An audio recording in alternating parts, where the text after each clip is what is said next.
This is the Scoop with Coop. I'm your host, Coop, and I'm so glad I look like me. Before we keep going, you know we gotta talk about that boy JD. Go ahead and drop that. They're not moving me.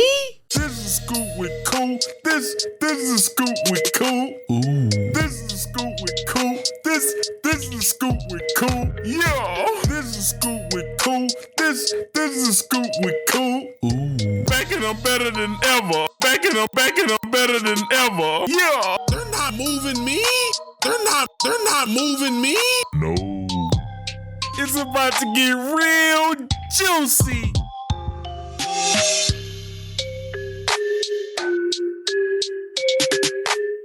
This is Scoop with Coop. I'm your host, Coop, and we back in and we better than ever, baby. But before we get into the NFC and AFC championships, man, we need to do a little small recap of what we saw last week. And some things last week made me very happy, and some of them hurt my feelings.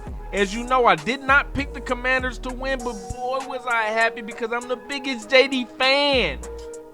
And now JD has to take on a Philadelphia Eagles team. Now let's go ahead and start with the positives.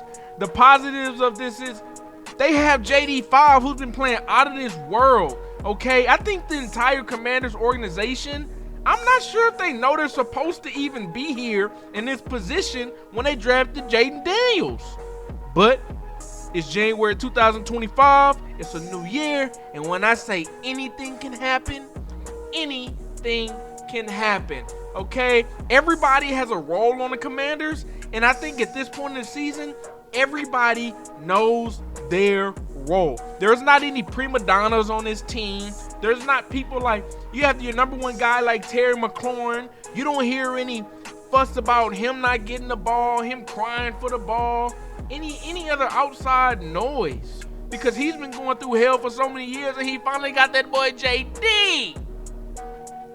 So him and JD has been, the connection and chemistry between them has been unworldly. He's been producing every week, whether he's catching 7 to 8 balls a game or whether he's catching 4. He's putting up, he's producing.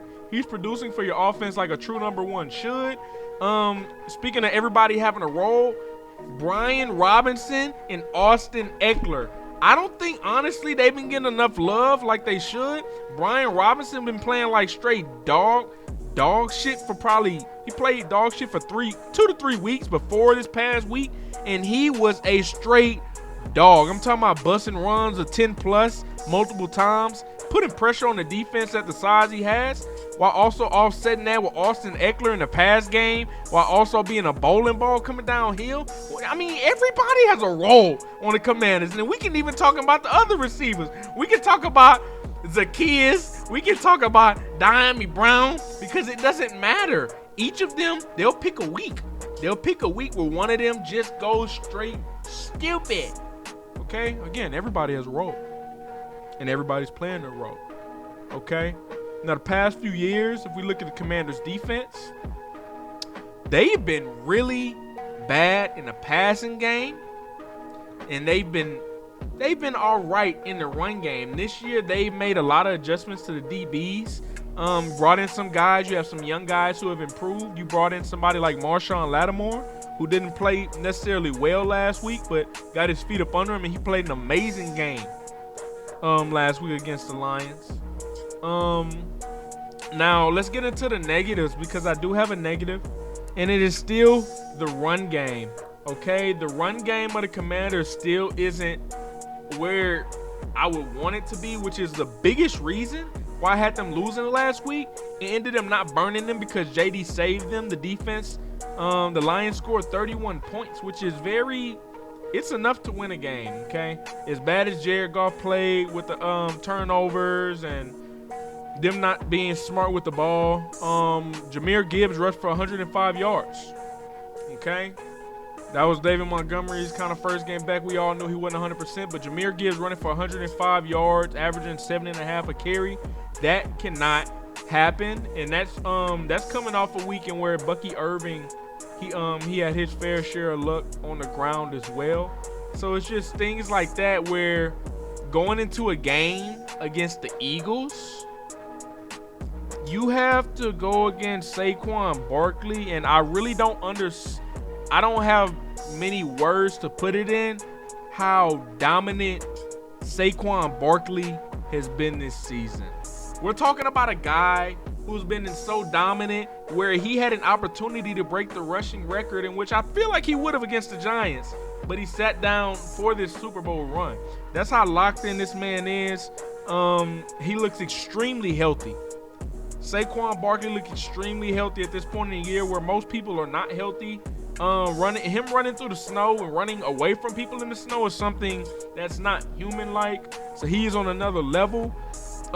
Getting into their defense, which is another positive in this. They didn't necessarily play their greatest game last week against the Rams, but I look at their defense as a bend don't break. They bend, but they do not break. They have a perfect mix of veterans mixed with a young core that's gonna help them in years to come. Jalen Carter is a top 3 defensive tackle in the game. Some might tell you he's number 1, and if they told me he's number 1, I promise you I will not argue with them. Jalen Carter is unblockable. Okay, he wrecks the game in himself. I believe their linebackers have been playing well. Zach Bond's been coming through. Shout out to Zach Bond, former Saint. And then Chauncey Gardner-Johnson, former Saint as well, just always is in the right spot to make a play. Okay, we all know they have Darius Slay, Quinyon Mitchell, Cooper DeJean. They've also been playing well. And Reed Blankenship, he's been playing pretty well as well. Now, looking at the negatives for the Eagles, the negatives are the people I really didn't mention, okay? O-line's been playing well, but when we look at Jalen Hurts, we look at A.J. Brown and Devontae Smith and Dallas Goedert. Let's just focus on that group right now, okay? Those guys at receiver haven't necessarily been playing bad. But when we look at Jalen Hurts and his cohesiveness with guys like A.J. Brown was targeted 7 times last game. And if I'm not mistaken, he might have caught 2 passes for 14 yards. As a number 1, that can't happen. Devontae Smith, 4 catches for 21 yards. And I 100% understand the weather conditions and everything that was going on. But the Rams played in the same weather conditions, and Puka had 6 catches for 97. DeMarcus Robinson, 3 catches for 74. And Cooper Kupp, 5 catches for 61. Okay, so if I'm just looking at the passing game, that has to improve. And I'm talking about long-term, because if they want to compete for a Super Bowl and win a Super Bowl, in which I had them winning. I had the Eagles winning the Super Bowl. But there's nobody in the world that can just look at the game and understand the game and say that passes the eye test. It doesn't. There's no way. It doesn't pass the eye test. So I'm one of the biggest Jalen Hurts supporters. But I feel like we need to stretch the ball down the field. There was times he was holding the ball too long. He was sacked 7 times. And he passed 15 for 20, 128 yards. And that was good enough to win the game, as his defense kept him afloat. And Saquon Barkley, as I said, rushed for over 150 yards. He rushed for 205 yards and 2 touchdowns. So that's the negative and downfall of the Eagles going into this week. If we really look at just position group by position group, the Eagles have them beat at the O-line. The Eagles have them beat at the D-line. The Eagles have them beat, as far as DBs go, I'll give the Eagles the advantage. Receivers, I'll even give the Eagles the advantage with A.J. Brown, Devontae Smith, and Goddard. Now, the only difference is the quarterback position, in which I'm not saying Jalen Hurts is better than J.D. no more. Ain't no way. If you tell me Jalen Hurts is better than J.D., you just going off past stuff, but you're not trusting your eyes. You're not trusting your eyes. And if you're not trusting your eyes, I might not be able to trust you, because you false claiming. JD5 is the best quarterback in NFC East. Again, Jaden Daniels is the best quarterback in the NFC East. So when he goes against Jalen Hurts this week, I expect him fully to outplay Jalen Hurts. Now, the difference in this game, I think, will be Saquon Barkley. If the Commanders cannot stop the run like they haven't been able to this year, Saquon Barkley is going to run for over 150 yards again, and the Washington Commanders will be at home, and it will be the end of the JD5 experience until next season, which I don't want to happen, okay? So in this game, I will say it has a spread of 6 points, okay, favoring Philly. The over-under right now is set at 47.5. Again, Philly's the favorites, and I'm sticking with my pick of Philly going to the Super Bowl because I believe that. Normally, if I feel like the quarterback battle matters when we talk about who has a better quarterback, oh, they'll win. Okay. In this case, I'm going against that. That belief, going against that motive people normally have, and I will be taking the Eagles to win behind a big Saquon Barkley performance. Okay. Again, I will be rooting for JD5, but my pick is the Eagles. I have to pick without my heart in it. Love JD5, but I believe it will be the end of the Commanders' season. Going into the next game, the AFC Championship. Pat Mahomes versus Joshua Allen. This is the moment we all been waiting for. We get a rematch from them again. Josh Allen's record against Pat Mahomes in the regular season is 4-1. Josh Allen's record against Pat Mahomes in the playoffs is 0-3. And we all know what time it is. It's the playoffs. This is where people are made.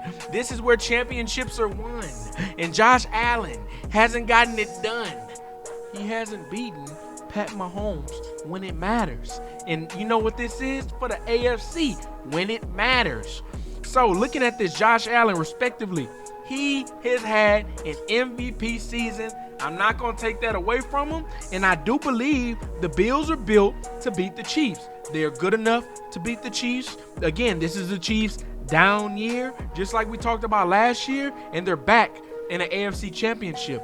The AFC runs through Pat and Andy Reid, okay? And nothing has changed. Now let's get straight into the game, looking at different X factors, different matchups I expect to really pay attention to.